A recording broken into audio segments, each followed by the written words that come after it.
তই আহ লগে ভাগে আহ ৰাতিটো বচাবৰ সময় হ'ল সহোদৰ ভাই মাই ভনী আই হাতে হাত ধৰিনো আগবাঢ়িব আহ তই আহ মিলি তুলি আহ নতুনৰ কথাবোৰ শুনিবৰ হ'ল অসমীয়াই মুখনি চাই একতাৰ এনাজৰি বান্ধিবৰ হ'ল এই প্ৰগতি আনিব কোনে শান্তিৰ গান গাব কোনে দুখীয়া মিছলাৰ দুখবোৰ আঁতৰাই হাঁহি জিলিকাব কোনে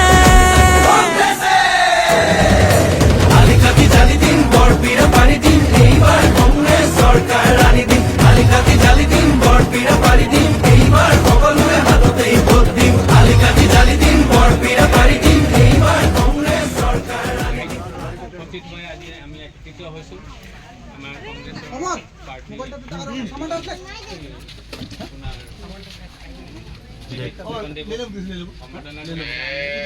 মহিলাসকলে গোলাম গামোচাৰে অৱদান জনাব আপোনাৰ নাই জানো ওচৰত না বাইদেউ এটা অলপ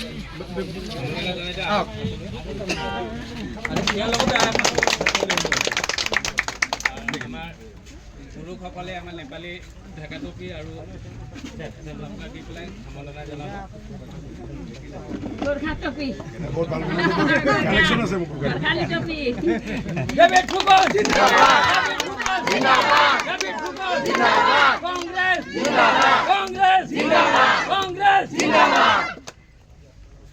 খুব কম তিন নম্বৰ বুথ প্ৰেসিডেন্ট ৰঞ্জিত আছিলে সকলোকে নমস্কাৰ মই ডেভিড ফুকন কংগ্ৰেছ দলৰ পাৰ্টি তিনিচুকীয়া সমষ্টি খুব দৌৰাদৌৰিৰ মাজতে আহিলোঁ আপোনালোকে বাট চাই আছিলে লগ পাব আহিলোঁ কাইলৈ লাষ্ট মোৰ কেম্পেইনিং আহিবলৈ সময় নাই তথাপিও ব্যস্ততাৰ মাজত ইমান ধুনীয়াকৈ আপোনাৰ আয়োজন কৰিলে কম সময়ত তাৰ কাৰণে বহুত বহুত ধন্যবাদ মহিলাসকলক দেখিছোঁ খুব কম টাইমত কথা দুটামান কম আপোনালোকে কিমান ধুনীয়া কেইগৰাকী আঁচনি পাইছে হাত ডাঙৰ ভয় নাখাব কথা আছে সেইকাৰণে হাত ডাঙৰ পাইছে আঁচনি পাইছিলে পাব পাই থাকিব আপোনালোকৰ কোনো আঁচনি কাটিব নোৱাৰে কোনোবাই যদি আঁচনি কাটি মিছা কথা কাৰো বাপেকৰ দম নাই আঁচনি কাটিবলৈ আমাৰ টকা আমাক দিছে ঠিক আছে সেইটো হ'ল প্ৰথম কথা দ্বিতীয় কথা আমাৰ টাইমত আমি আঁচনি দিছিলোঁ মাজুলী মামণি নব কল্পটো বহু আঁচনি আমি দিছিলোঁ তৰুণ গগৈ চৰকাৰে আঁচনি দি গ'ল ৰাইজৰ কাম কৰি গ'ল ডাঙৰ ডাঙৰ বেনাৰ হোৰ্ডিং নলগালে সেইকাৰণে ৰাইজে লাহে পাহৰি গ'ল এই চৰকাৰখনে 1250 টকা দি ইমানে ঢাক ঢোল বজাইছে যেন বহুত কাম কৰিছে একো কৰা নাই আমাৰ টকা আমাক দিছে 1250 টকা দি আমাৰ পিছফালৰ দুৱাৰে দি 12,500 টকা লৈ গৈছে ইলেক্ট্ৰিচিটি বিলৰ নামত মিঠাতেল পেট্ৰল ডিজেল চাউল আজি তাৰিখত 40 টকা তলত চাউল নাই আমাৰ দিনত 18 টকা 1 কেজি পৰিমাণ আমি পাইছিলোঁ বস্তুৰ দাম দিনক দিনে বাঢ়ি গৈছে দুখীয়া মানুহ দুখীয়া হৈ গৈছে ধনী মানুহ ধনী হৈ গৈ আছে আৰু আমাৰ মহিলা বাইসকলক 1250 কয় কেতিয়াবা তোমালোকে কলহ যাত্ৰা যোৱা কেতিয়াবা তোমালোকে গছপুলি ৰোৱা মানে চাকৰ বনাই পেলাইছে আমাৰ চৰকাৰ থাকোঁতে ইমান আমি টেনশ্যন দিয়া নাছিলোঁ ইমান আমি খটোৱা নাছিলোঁ মহিলা এগৰাকী মা ভণ্টিসকল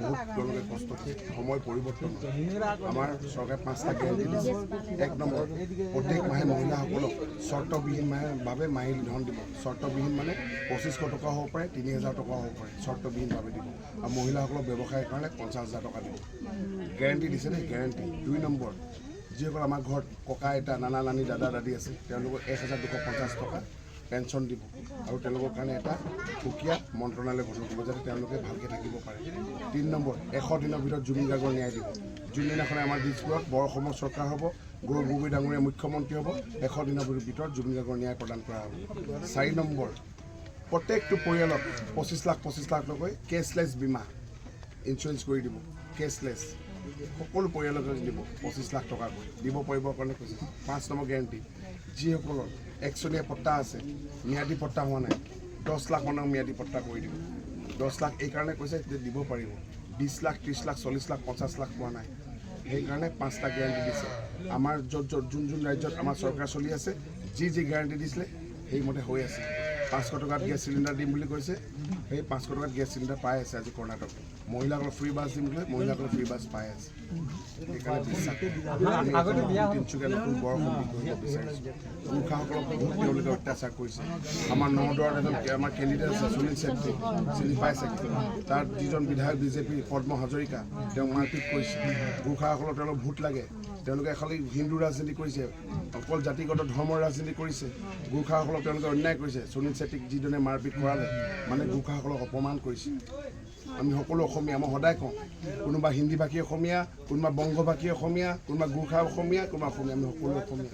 আমি ঘৰত নেপালী ভাষা পাতিব পাৰোঁ, ঘৰৰ পৰা যেতিয়া আমি বাহিৰলৈ ওলাই যাওঁ চব সকলো একোজন স্বাভিমানী অসমীয়া।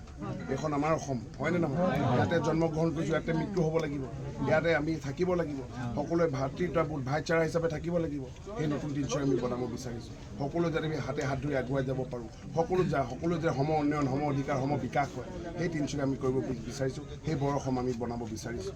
সেইকাৰণে আহক সকলোৱে 9 তাৰিখত যি আমাৰ ভোটদান আছে, সকলো দলে বলে ওলাই ভোট নিদিয়াকৈ নাথাকিব। এই ভোটটো বহুত মূল্যৱান ভোট। আপোনাৰ এটা ভোটে এখন চৰকাৰ সলাব পাৰে, এখন চৰকাৰ বনাব পাৰে।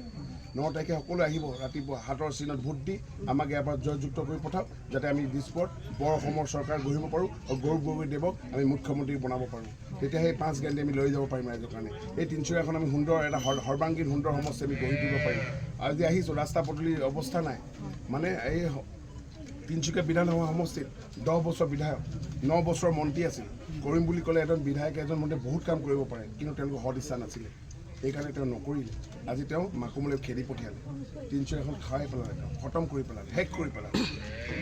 কিন্তু আমি ওলাই আহিছোঁ। মই সদায় কওঁ যে আমি নৱপ্ৰজন্ম চিন্তা দুৰন্ত, নিশ্চয় কাম কৰিম, ৰাইজৰ লগত থাকি ৰাইজৰ কাৰণে মাত মাতিম, ৰাইজৰ কাৰণে আমি কণ্ঠ হ'ম। সকলো ভাষা ভাষী জাতি ধৰ্ম আমি একেলগে লৈ চলিব লাগিব। মই কওঁ আজি ডেভিড ফুকনৰ ঘৰত জন্ম হোৱাৰ কাৰণে ডেভিড ফুকন, আজি যদি মই গোৰ্খা সম্প্ৰদায়ত জন্ম হোৱালে মোৰ নাম ডেভিড চেত্ৰী, ডেভিড লিম্বু হ'লগৈ, হয়নে নহয়? ভগৱানে মানুহ হিচাপে জন্ম দিছে, মানুহে মানুহৰ বাবে। মানৱ ধৰ্ম সকলোতকৈ ডাঙৰ ধৰ্মটো হ'ল মানৱ ধৰ্ম। আমি মানৱ ধৰ্ম পালন কৰিব লাগিব। আমি মানুহক মানুহ হিচাপে গণ্য কৰিব লাগিব। মানুহক একেলগে একতাৰ দোলেৰে আমি বান্ধিব লাগিব। আমি সকলোৱে সকলো মানুহ আজি যদি আমি হস্পিটেলত পৰি থাকোঁ, আমাৰ ঘৰৰ মানুহ নাথাকিব পাৰে, বেলেগ সম্প্ৰদায় মুছলিম মানুহ আপুনি তেজ লৈ আমি জীয়াই থাকিব লাগিব, হয়নে নহয়? চব মানুহ সকলোৱে তেজ একেই ৰঙা। কিন্তু বিজেপিয়ে কি কৰিছে, জাতিৰ নামত ভাগ ভাগ কৰি দিয়ে, ধৰ্মৰ নামত ভাগ ভাগ কৰি দিয়ে। আগতে যদি ধৰক ডেভিড ফুকন আৰু কোনোবা যদি আমাৰ গোৰ্খা সম্প্ৰদায়ৰ ল'ৰাৰ লগত কাজিয়াটো ব্যক্তিগত কাজিয়াটো আজিকালি কি কৰি দিয়ে, গোষ্ঠীগত কমিউনিটি ৰাইটছ লগাই দিয়ে, যে গোৰ্খা আৰু অসমীয়াৰ মাজত কাজিয়া লগাই দিয়ে। কাৰণ কেলৈ লগাই, আমি আমাৰ মাজত কাজিয়া লগাই থাকোঁ আৰু তেওঁলোকৰ প্ৰত্যেক বাগান কিনিব, তেওঁলোকৰ প্ৰত্যেক স্কুল খুলিব, তেওঁলোকৰ প্ৰত্যেক ফেক্টৰী খুলিব, আমাৰ প্ৰতি 4.5 কিনি দিব। খটুৱাব, যা আজি কলত যাত্ৰা যা আজি তই গছ পুলি নহ'বহি আছিল। আমাৰ চৰকাৰ থাকোঁতে মহিলাসকলক ইমান আমি কষ্ট দিয়া নাছিলোঁ। সেইকাৰণে কৈছোঁ সময় পৰিৱৰ্তনৰ, অন্যায়ৰ বিৰুদ্ধে ন্যায় প্ৰতিষ্ঠা কৰা সময়। সকলোৱে ওলাই আহক, সময় খুব কম। মোৰ আৰু এখন আজি 22খন মিটিং আছে, এইখনৰ এতিয়া 10খনমান হ'ল চাগে, আৰু 12খন আছে। মই নিশ্চয় লগ পাম আপোনালোকক। আপোনাৰ নিজৰ ল'ৰাটোক, নিজৰ ভাইটোক, নিজৰ দেৱৰটোক আশীৰ্বাদ দিয়ক, যাতে জয় হৈ মই আপোনালোকৰ কাৰণে কাম কৰিব পাৰোঁ।